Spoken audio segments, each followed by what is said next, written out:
Hi,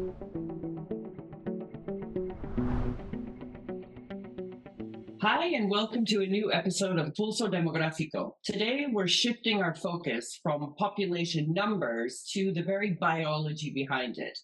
The demographic tide of our time is really about aging populations. Longevity is a monumental human achievement, and the real conversation we need to have now is how we can transform our societies to embrace this new reality. The challenge isn't just about living longer, but aging well. And ultimately, that's not a personal responsibility alone, it's a public policy challenge. So, to explore this, we have the immense pleasure today of speaking with Dr. Maria Mota, a biologist, researcher, and CEO of the Gulbenkian Institute for Molecular Medicine, or GIM, in Lisbon, Portugal. Hi, Dr. Maria Mota. So nice to see you. Hi, it's a pleasure to be here. Thank you so much for inviting me to be here. Thank you for being with us. And, beyond your very impressive scientific career, you're also a fierce advocate for women's rights and a voice for a more inclusive and healthy future, which is really why we wanted to talk to you today, because we know that recently you hosted the annual GYM Festival on the theme of aging and longevity. So I'm especially interested in how science and demography, the study of populations, can better connect to shape public policy. So I'm interested in knowing, Dr. Mota, the recent festival focused on this issue, aging and longevity. What was the central motivation for you behind choosing this theme? And why do you think it's so urgent that we talk about these issues right now? Okay, so the central motivation, I think, is very simple to say. Aging touches us all. We are aging since we are born, and we know that we'll be old one day if everything goes well. Okay, so it's something that in fact touch everyone.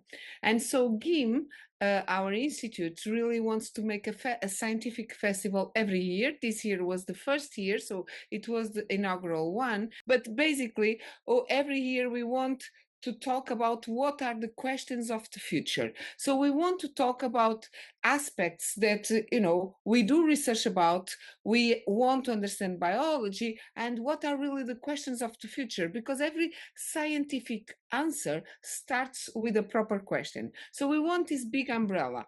But for the inaugural year, every year will be a different theme, but for the inaugural year we wanted something that will bring everyone together. And we thought, wow, aging and longevity really brings everyone together. We all care about it, society, biologists, and it's about life. And we really are a life science research institute. So what is the best theme that we can talk about in terms of life sciences that is our life, how we age, how can we live better and longer? And so that was really the motivation that GIM had beyond the idea of having as inaugural theme really, aging and longevity.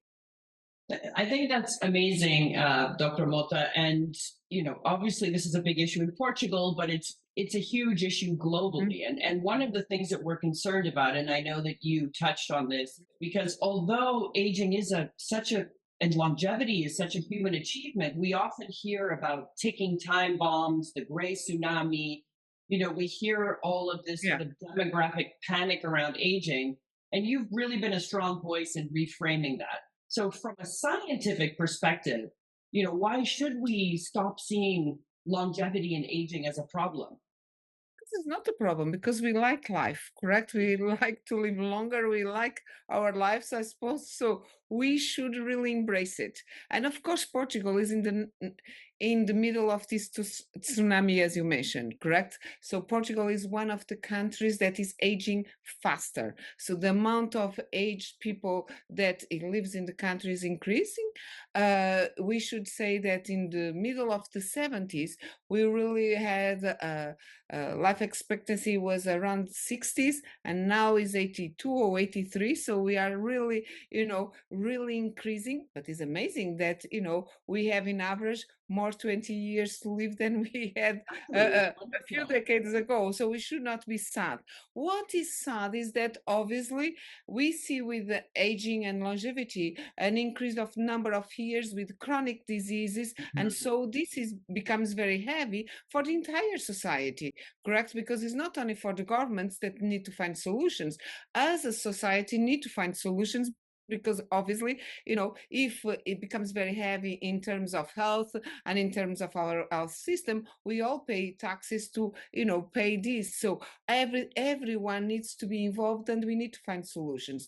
And that, I think, is where science needs to play a very important role, because we want to live longer, but we want to add life to the years that we have. What it means. Yes, we don't want just to extend the life or the number of years with chronic diseases and all this. We really want to live a life that is totally, with a purpose, that people feel that they have a purpose in life, that they have a purpose to live longer and have a happy and healthy and meaningful, dignified type of life. And I think that is what was all the discussion that we had around. So in fact, the vast majority of the people in our meeting were biologists or people, biochemists, people from really the life science sector, but we also had talking to the people from social science type of sector to really, see what are the problems of society that we need to really help to embrace and really to see what are the questions of the future. So the entire meeting was really what should be.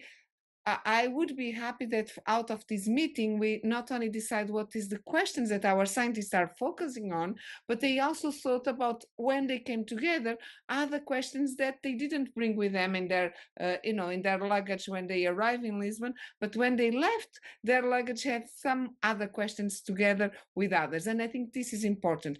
We need to stop seeing aging as a problem. Aging should not be a problem. Aging is a process that starts as soon as we are born.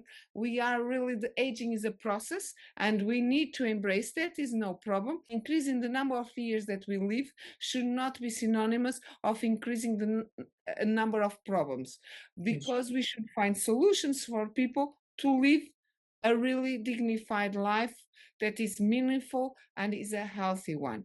Absolutely. And I don't know if you know, Dr. Malta, but UNFPA, the United Nations Population Fund, is an agency of the United Nations that really addresses this issue from a life cycle perspective. And we try to help governments actually come up with policy solutions to address their aging populations or demographic change in general. What I think is really interesting about what you're doing, I mean, I've been in many meetings about this issue. I've worked with WHO on this issue as well. But I've never been in a meeting with biologists, I have to say.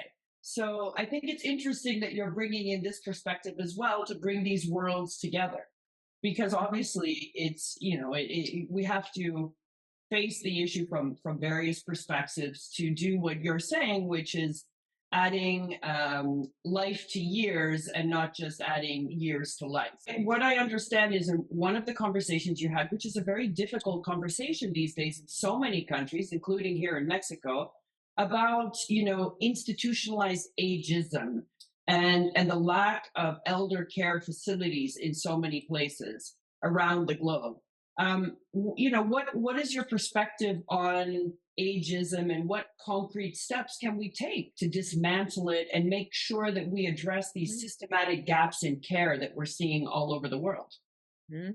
So I can say that, I grew up with the image that was in the office of my parents' house. That was my four grandparents, okay? Yeah. I grew up with this image that they were really old, that they were taken when they were very old. Right. And then my parents at one point moved house, and we broke one of the frames. And because when we broke one of the frames, we had to change the four frames.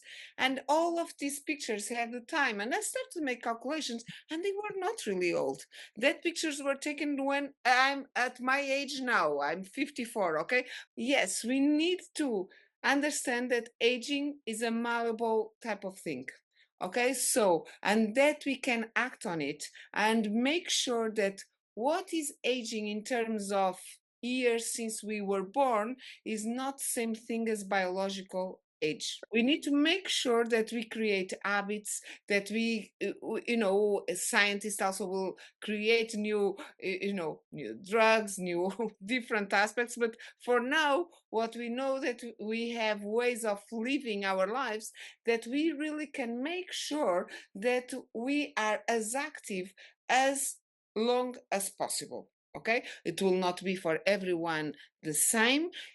It will be different from person to person, obviously, but is also different from population to population because some cultural habits allow you to maintain your active life for longer than others. At the same time, we need to make sure that we really build conditions, okay, in our societies, that when is necessary, these people will have the conditions to be as active as possible. But if they stop to be active, that we respect that as well, and they start to do something else, less active physically, but doing other roles, all these aspects. So as society, we need to come together, and with scientists from both social science, from biologists, etc., we need to find solutions. And do you think that people are listening to you and to those who are in the festival? I mean, is it having an impact on the policies that we're creating to support the older generation? I always feel that we still have a long way to go when it comes to this kind of thing.